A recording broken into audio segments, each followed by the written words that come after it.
Hello everyone, আমি Dolon Karak. Welcome to my new blog. সবাই এই বর্ষার ওয়েদারে কেমন আছো? সবাই কমেন্টে প্লিজ জানিও। আজকে তোমাদের আমি চিচিঙ্গা চাষ কেমন করে হয়, আমাদের বাড়িতে চাষ করা হয়েছে, সেটাই তোমাদের সাথে শেয়ার করব। এই গাছটা যেহেতু লতানো গাছ, তাই এটা পুরো ভাড়া করে তোলা হয়। গাছটা ওপরে এবং সাইডে ভাড়া করা থাকে। চলো তোমাদেরকে আমি জিনিসটা খুব ভালো করে দেখাই। এই দেখো কেমন চিচিঙ্গাগুলো ধরেছে। যেগুলো দেখা যাচ্ছে ওইগুলো এখনও দুদিন পরে তোলার মতো হবে, আর যেগুলো তোলার মতো হয়েছিল সেগুলো তোলা হয়ে গেছে।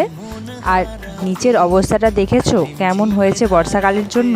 আর এই কাদার ওপরেই হেঁটে হেঁটে সবজি তুলতে হয়।